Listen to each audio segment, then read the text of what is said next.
Okay, so here's a sample, an example of an initial rates experiment. And actually, I took this one out of your review document.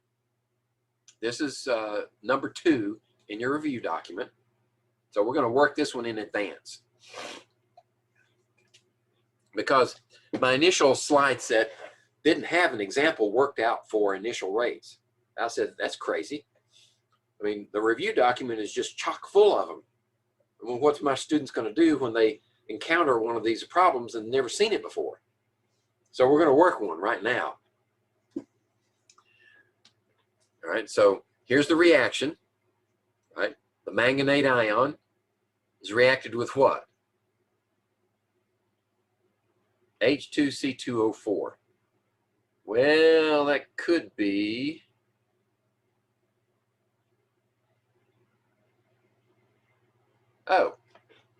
that's oxalic acid. I mean, that neither here nor there for you guys, but I finally recognized it. If this were a 3 here instead of a 2, then it would be acetic acid. But this is oxalic acid. Never mind. Then hydrogen ion concentration. Right? Well, of course, you notice that the charges don't balance. This reaction is balanced. Take my word for it. But the charges don't balance. So what are we saying? This is probably a reaction that is this is a net reaction. We've removed the spectator ions because they don't matter. And if we have the spectator ions in there, the charges would balance. But this is the net reaction, and these are the reactants that we're interested in, and these are the products that come out. Right? So we're going to describe this reaction in actually several experiments with different initial rates. Right? So this is what the data looks like. Okay, that's a lot to digest in one viewing, but I'll explain it. So here we have the manganate ion initial concentration, the oxalic acid initial concentration, and the added acid, whatever that happens to be, the protons. And then here's the rate that was determined for each one of these experiments. So there are actually 4 different experiments. Okay. And this is the molar concentration of each one for this experiment. And that's the rate you get. So we changed the concentration. Notice from the first one to the second one, we only changed manganate. Right? The oxalic acid and the proton concentration stays the same. For the third one, we make these two equal. And let's see. For the third one, well, we've changed these two and kept this one constant. And then we changed the hydrogen ion concentration, and we keep these two where they were for the third one. Now, what does that mean? Well, if we, I don't know how I'm going to annotate this. Let me see if I can, rather than put it on the board. Let's see, text. Okay. So this would be Roman numeral 1. Yeah, that works. Okay. And this one is Roman numeral 2. Okay, and this one is Roman numeral 3. And this one is Roman numeral 4. Probably guessed that one already. Okay, so now we can talk about them in terms of which experiment we're dealing with. So if we want to know something about the change of the manganate ion, then we pick these first two, Roman numeral 1 and Roman numeral 2, because the oxalic acid and the protons are constant. They didn't change. Right? So let's write the overall reaction, because that's what we're aiming for. We want to know the overall rate law for this reaction. Right? So it would be rate is equal to the manganate ion to the N power and the oxalic acid to the M power, and then the hydrogen ions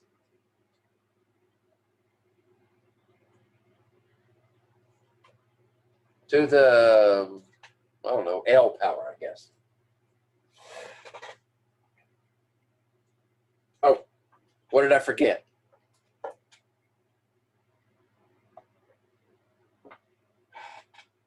Forgot my rate constant. All right. So,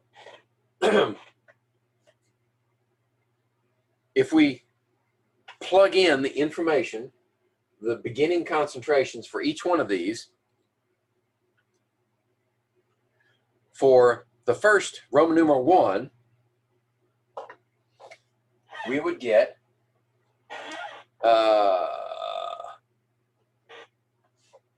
let's see, Roman numeral 1, we would get rate equals K times MnO4 minus, oops, sorry. If we're going to plug in the values, we might as well do it, right?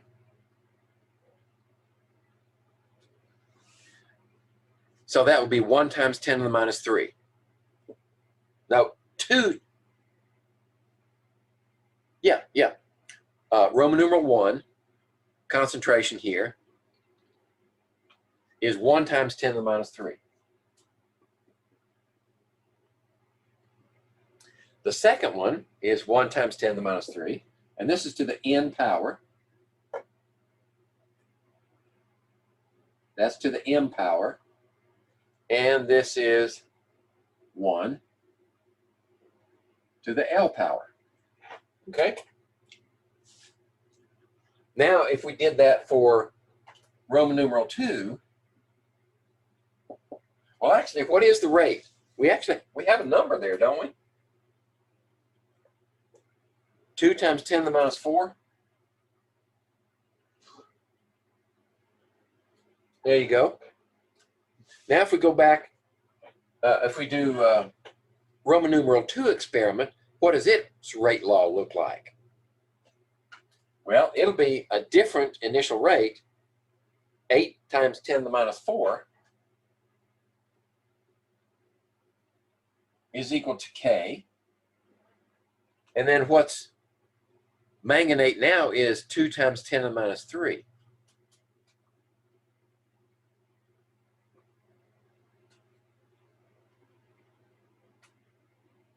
But these are held constant.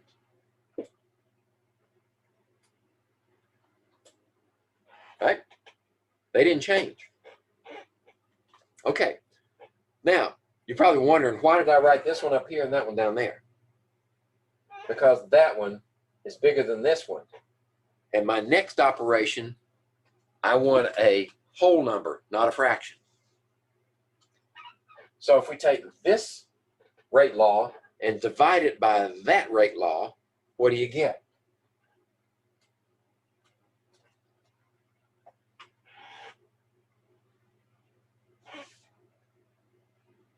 Well, look, that's equal to that, and they're all multiplied. So that divided by that is gone. This one, same. That one's gone. This one stays because that's different than that. But this is gone. Now all we have is this one. Actually, I don't need that. This one divided by this one is what? Well, 10 to the minus 4 divided into 10 to the minus 4 is 1. And 2 divided into 8 is 4, correct? So that term is 4 equal to what? Well, this term divided by this term, both to the n power. So this one divided by this one is what? 2, right? That goes out. 1 into 2 is 2. To what? To the n power. Correct? So 2 to what power is equal to 4? N is equal to 2. Okay, so now we know what n is. And we can plug it in right here.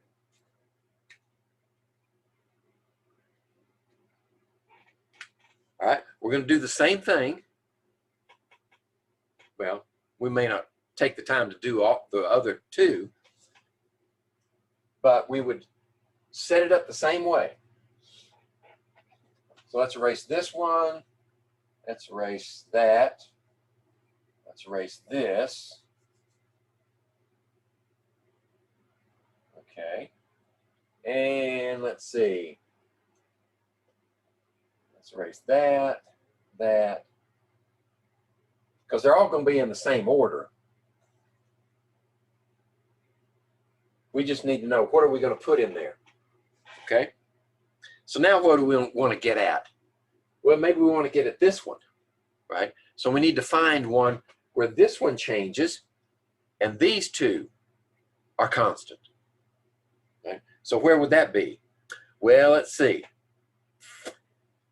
If we go from 2 to 3, all right, Roman numeral 2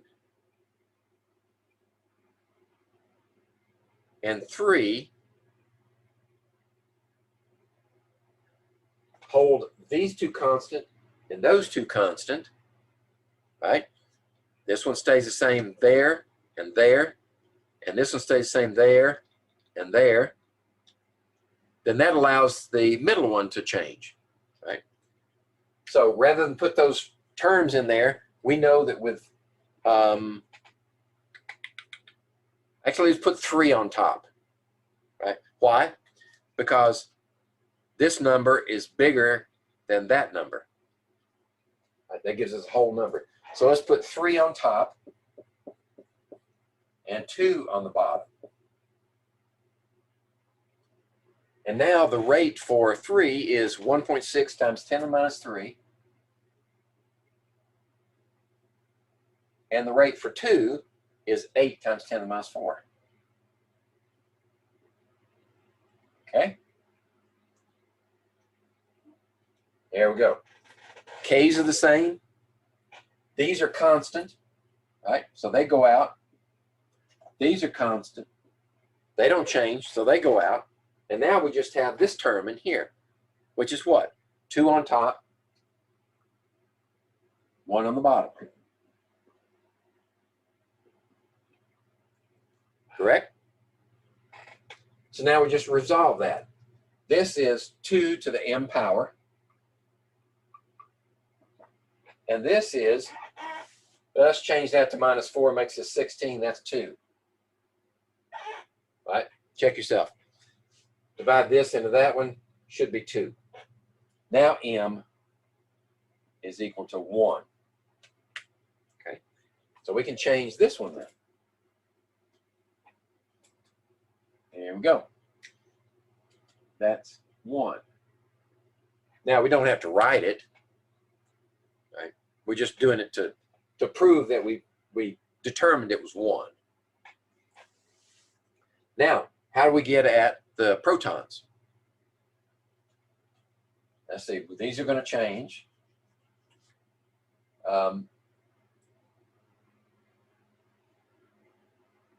There. That's going to have number in it. Right? We want those two to cancel out, don't we? So which one gives us first and second terms, manganate and oxalic acid, whole constant, but hydrogen ions change? Well, there's a 2, so this one has to be one of them. And where's the other one? Right. Well, we could do this one. These two right here. 4. Actually, 3 and 4, because these are the same numbers. So it doesn't matter. We'll put 3 on top and 4 on the bottom. 3 and 4. Right. So what do we have here? Well, they're both the same. 1.6 times 10 to the minus 3 and 1.6 times 10 to the minus 3. Right? And then value over here. Right? Well, let's put 4 on top. Let's be consistent. 4 on top and 3 on the bottom. Means that 4 on top is 2 here and 1 there. Okay? So again, this one is equal to 1, right? And this one is equal to 2 to the L power, right? So what does L have to be to make that power 1? L has to be 0. So L is equal to 0.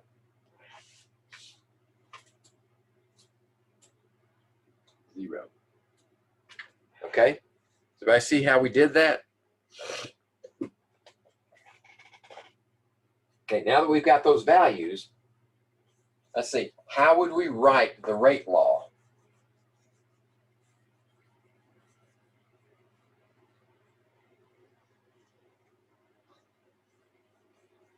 When you write the rate law for a reaction, you always have the balanced equation upon which the reaction rate is based, right?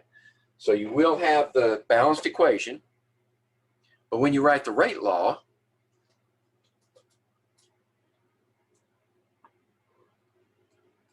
well, we didn't determine K, did we? Let's see. So let's do that, and then we can write the rate law.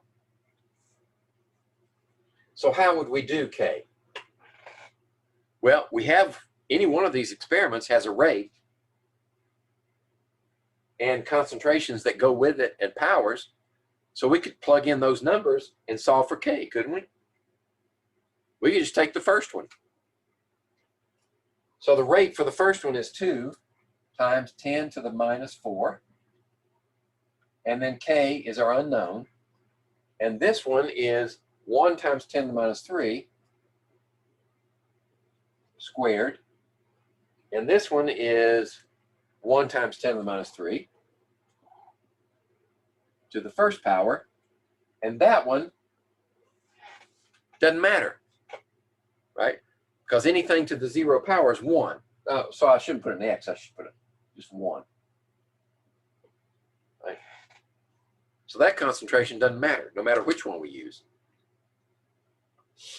Now we can solve that, right? So we keep K here, and we divide that one by this, and then divide it by that. And we get a K value. So that shouldn't take too long.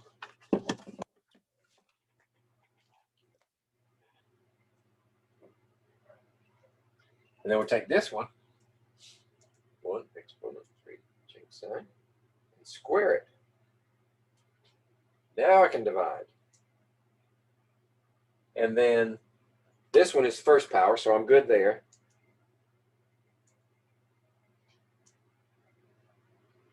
So now K becomes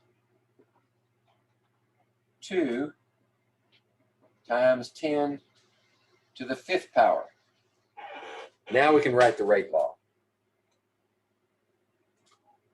So K then is 2 times 10 to the 5th. And then we have manganate squared and oxalic acid to the first power. That's it. You don't have that term in there because it's 0 order. And you don't have to write the 1 here. That one squared, there's your K. That's your differential rate law for that problem.